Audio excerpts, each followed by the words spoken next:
Halo semuanya, kembali lagi bersama saya Rifki.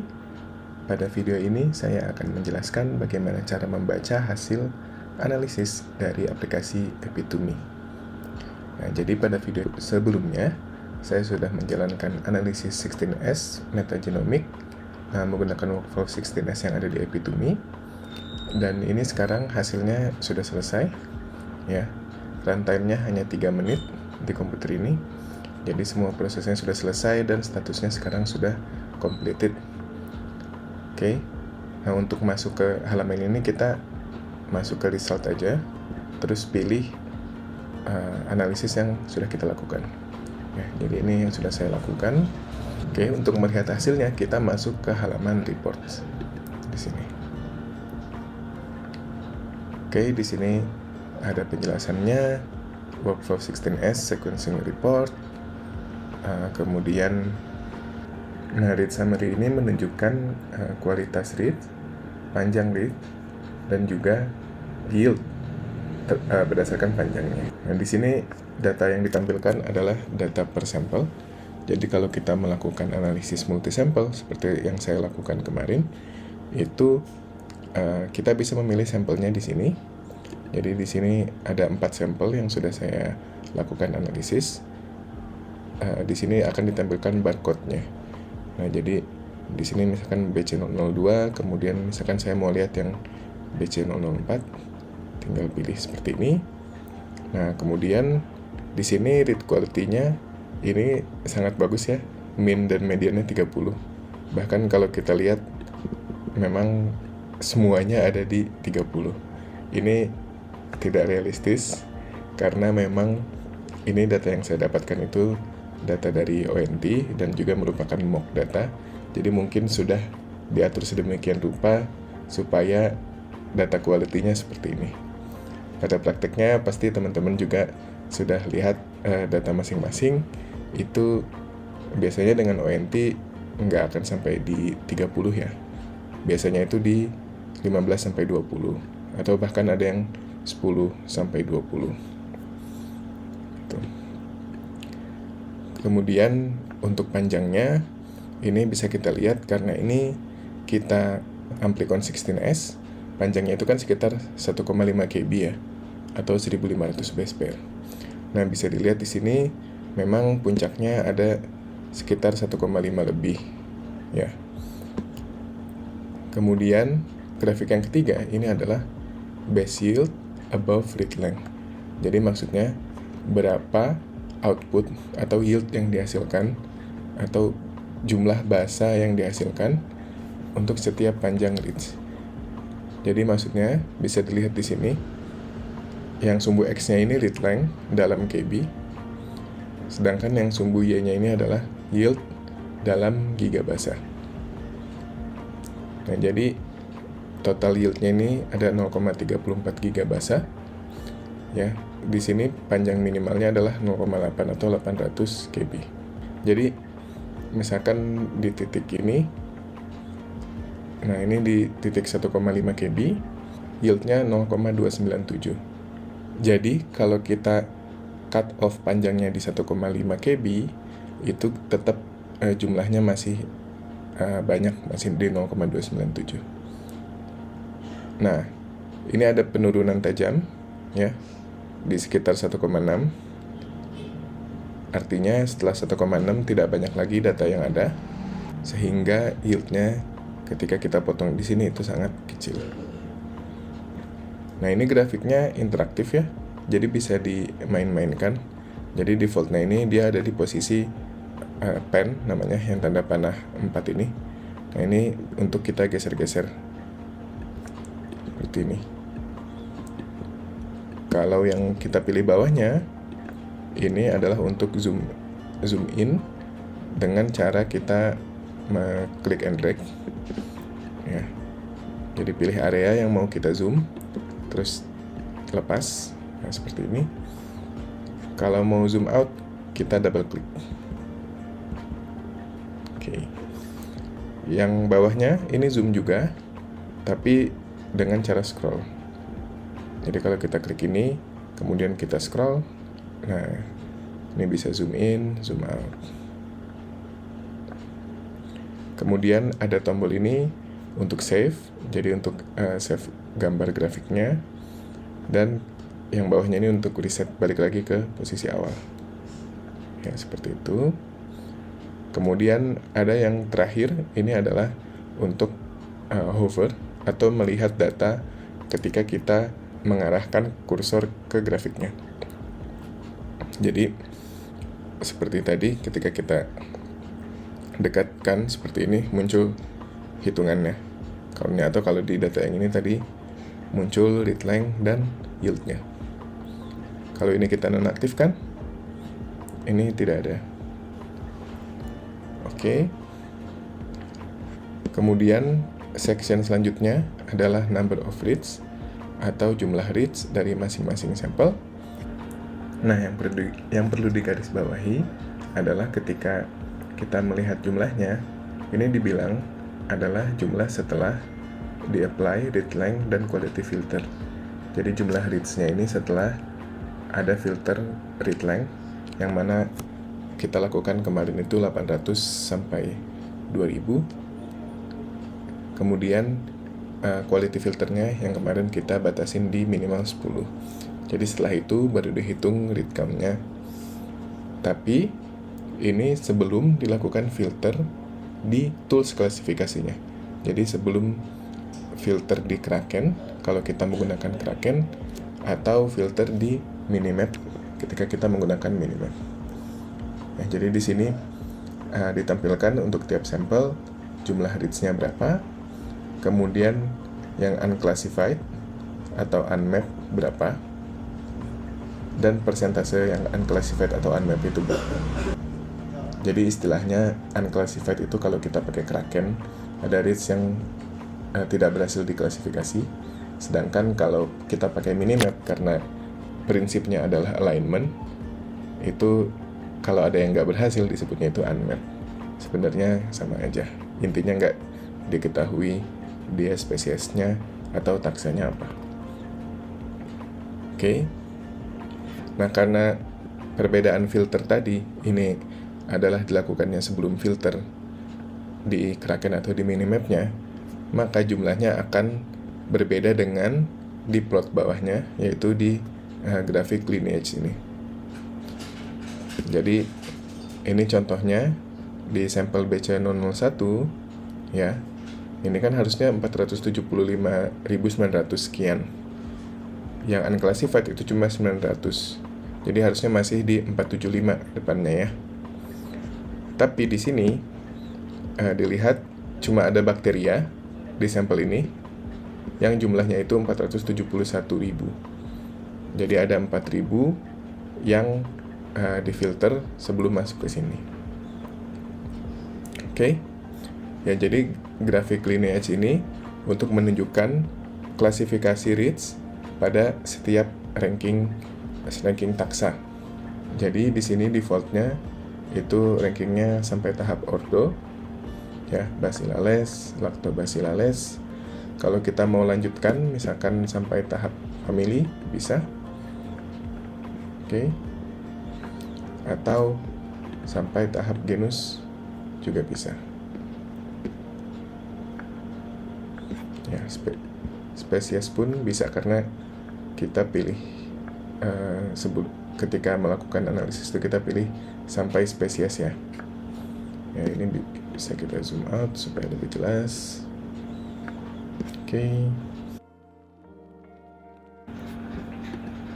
Oke, ini saya mau balikin ke family. Nah, di sini ada select cut off. Jadi kita bisa memilih threshold taksa yang bisa ditampilkan. Jadi ini defaultnya adalah 1%, artinya taksa yang di bawah 1% jumlahnya itu nggak ditampilkan di grafik ini. Jadi misalkan kita naikkan ya thresholdnya dari 1% ke 3%.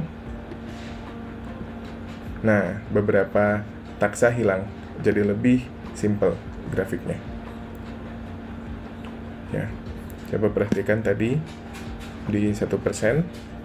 Nah, ini ada yang kecil-kecil seperti Morganellase, kemudian Pectobacteriaceae.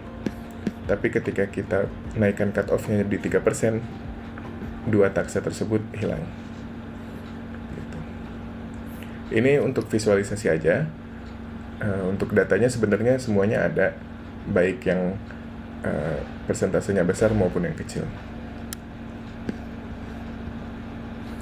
Oke, kemudian ada grafik lagi, ini grafik Sunburst namanya, yang dia sebenarnya sama juga, menunjukkan persentase jumlah reads pada tiap tingkatan taksa, tapi ini bentuknya dalam grafik seperti ini. Ya, jadi taksa paling tingginya Kingdom itu ada di tengah-tengah, kemudian makin menurun tingkatannya itu makin keluar.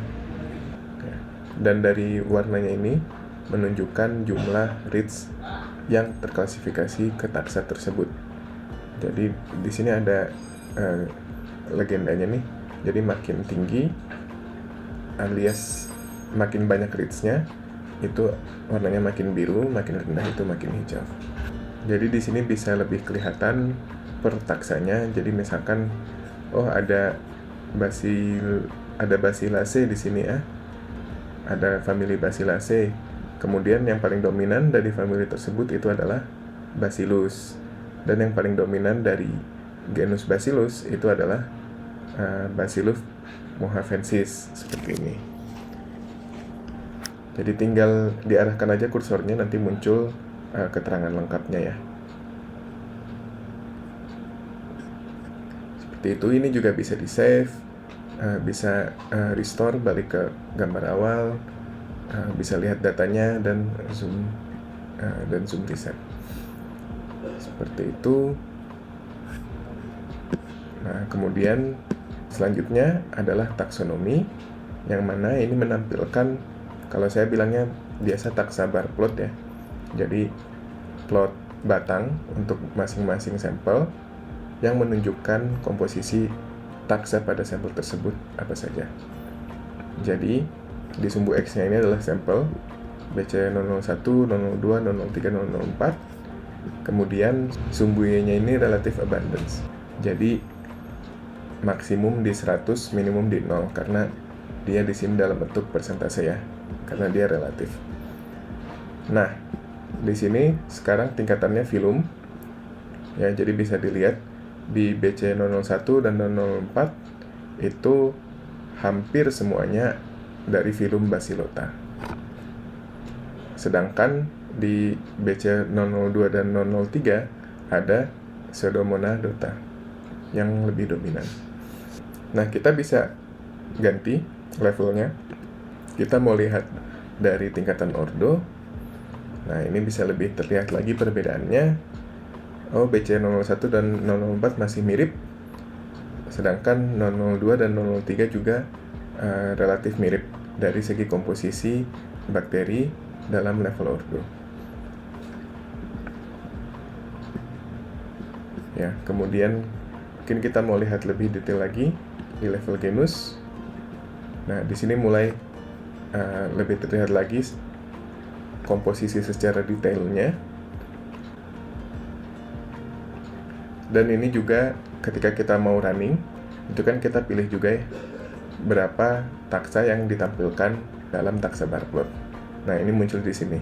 Jadi saya setting itu 14. Jadi bisa maksimum ada 14. Sisanya itu akan jadi others. Kayak gini ya. Jadi ini ada 14 genus yang ditampilkan. Genus lain yang jumlahnya lebih rendah daripada genus-genus ini dikelompokkan menjadi other seperti ini ya. Jadi BC003 ini banyak nih, sisanya othersnya 35%. Kemudian kalau 001 sama 004 ini sedikit aja, sekitar 9%, dan ini bahkan cuma 5% kurang. Nah, dari taksa bar plot ini udah kelihatan nih perbedaan dari masing-masing sampel. Kita udah langsung bisa dapat gambarannya. Kita udah bisa ngambil beberapa kesimpulan, misalkan di BC002 dan 003 ini keanekaragamannya lebih tinggi, lebih banyak spesies, atau kalau di sini kan masih dalam tingkat genus ya, ada banyak genus yang terdapat dalam sampel tersebut dibandingkan dengan sampel 001 dan 004. di sampel 001 dan 004 itu ada genus yang sangat dominan, ya, dalam hal ini Staphylococcus dan Listeria, dan satu lagi itu Limoxilactobacillus, ya. Sisanya itu cuma sedikit, 5% sampai 10% saja. Oke. Nah, di section selanjutnya ini ada abundance yang menunjukkan sebenarnya sama yang ditampilkan dengan yang di sini, cuman dalam bentuk tabelnya. Jadi ini sampelnya, ya, 01, 02, 03, 04. Kemudian ini taksanya. Sama, bisa kita pilih juga mau level apa. Misalkan ini ordo, kemudian genus, ya. Dan di sini ada juga kolom untuk menjelaskan klasifikasinya, ya, kingdomnya apa, filumnya apa, kelas, ordo, family, dan ini kolom yang menyimpulkan semuanya, yang include semuanya, seperti itu. Tingkat spesies juga.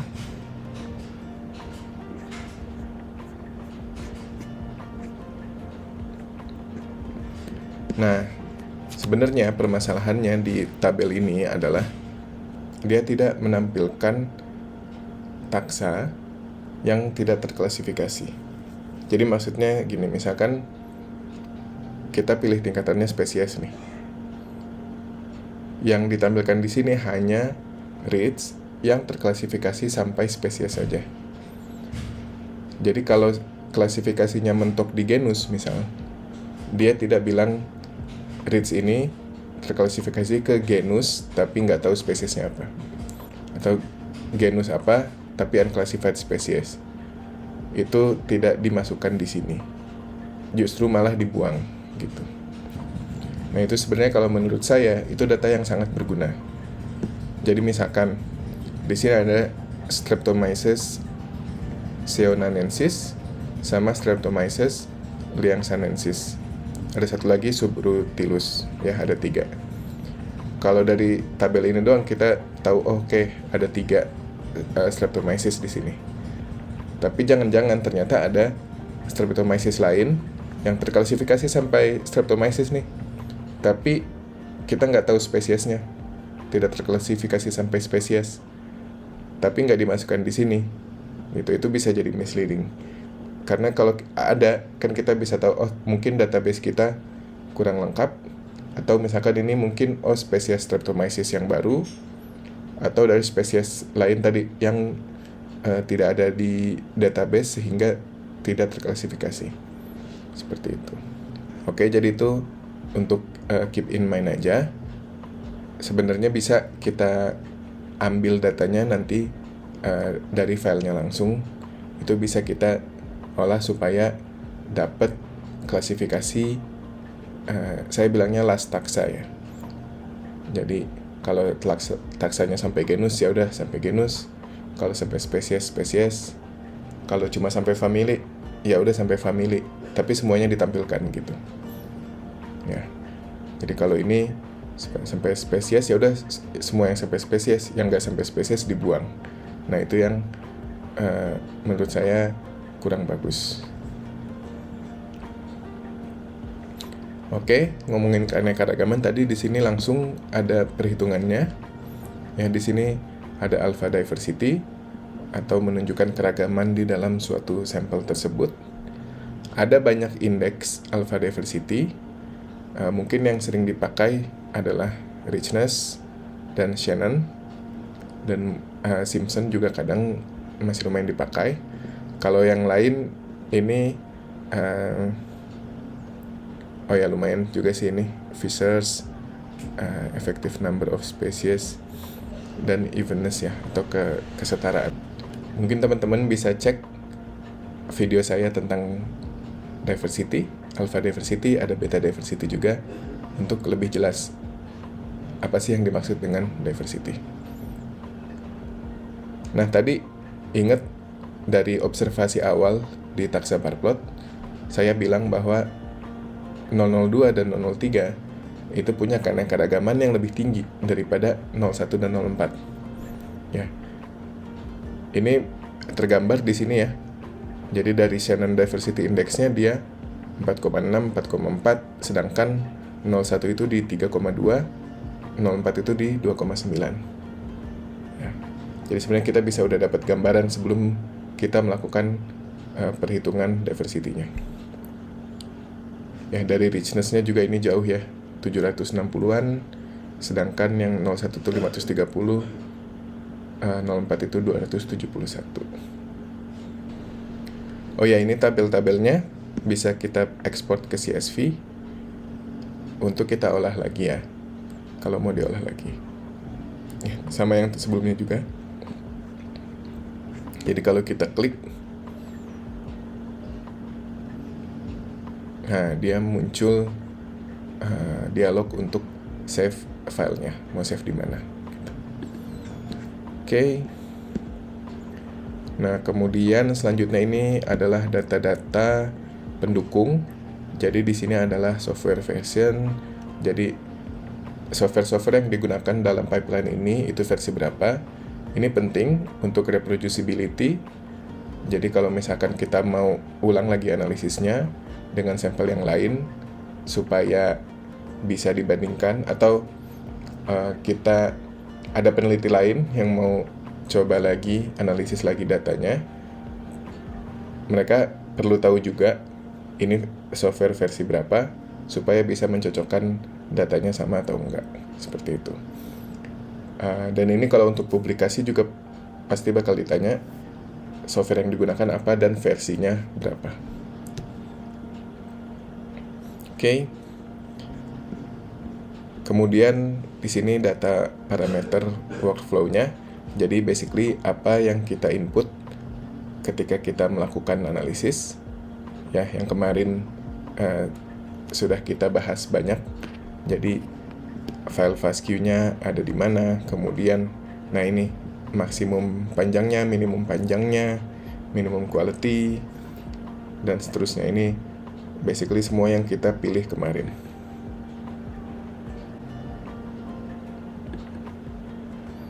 Oke. Itu aja untuk reportnya. Jadi ini report yang sebenarnya sangat bagus dari Epitomi. Jadi sudah merangkum datanya semuanya. Cuman ya tadi catatan saya di sini itu menurut saya jadi hilang banyak data kalau kita pilih ranking atau level yang terlalu rendah seperti spesies. Tergantung data kita sih. Baiknya dicek aja ini totalnya sudah sesuai belum dengan total reads yang ada di data sebelumnya. Kalau ternyata jauh, oh berarti banyak yang unclassified. Ya. Sebenarnya di sini ada sih unclassified-nya. Nah, ini unknown. Ya. Unknown-nya lumayan nih. Ada 900, 600, 700, 300 dari masing-masing sampelnya. Nah, cuman itu masalahnya dia unclassified-nya dikumpulin jadi satu. Padahal kan reads yang misalkan kita tahu itu Streptomyces tapi unclassified species, atau yang kita tahu familinya itu Bacillinaceae tapi kita nggak tahu genusnya, unclassified, itu kan mereka berbeda.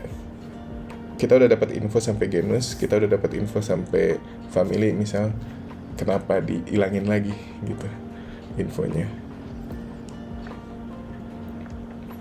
Oke. Kemudian ini tab lainnya ada file. Ini file-file yang bisa kita download. Jadi ada abundance table, species. Ini kalau kita download ya, atau kita open. Nah ini seperti ini. Nah ini menunjukkan basically sebenarnya table yang tadi yang tingkat spesies ya.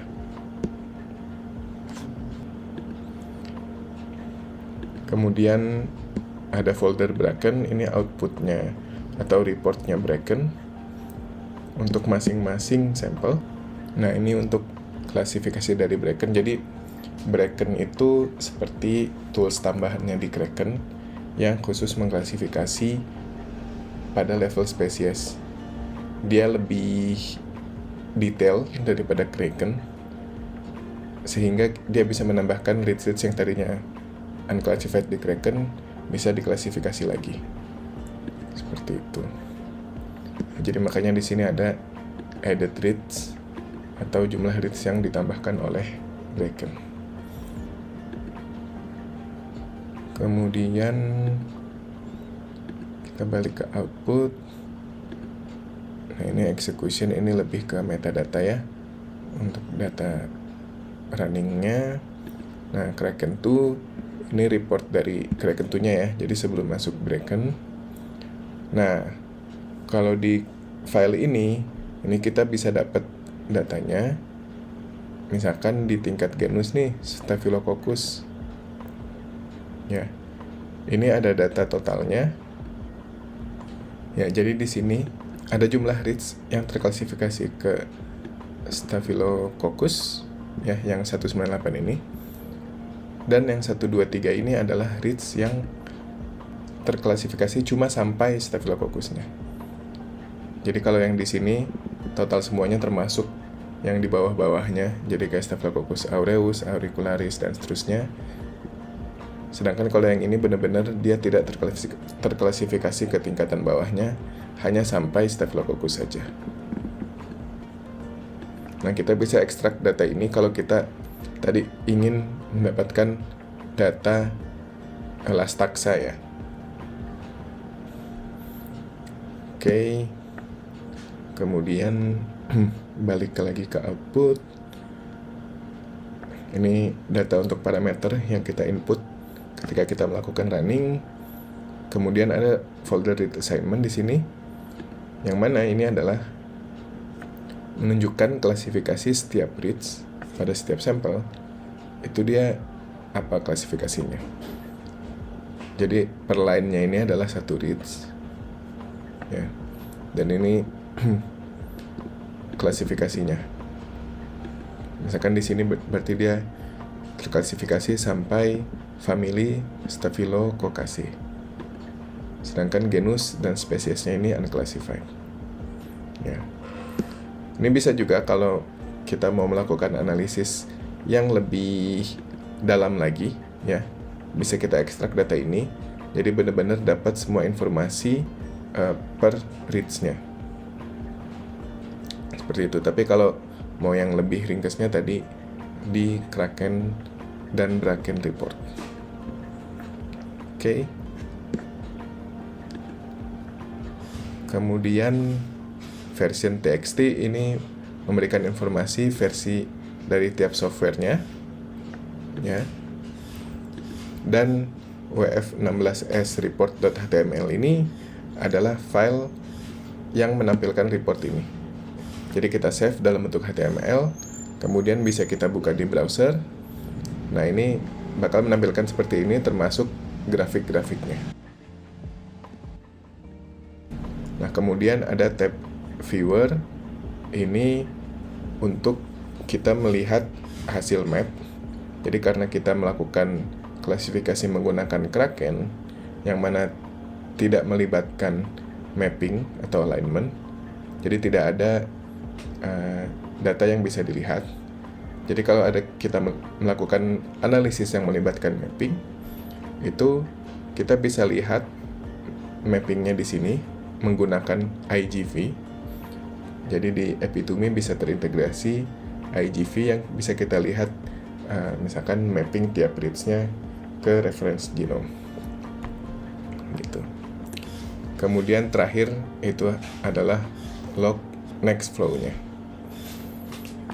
Dan di sini ada options kalau kita mau mengganti nama analisisnya atau menghapus analisis, buka folder dari analisisnya ini, atau report issue ya kalau ada masalah ke Epitome.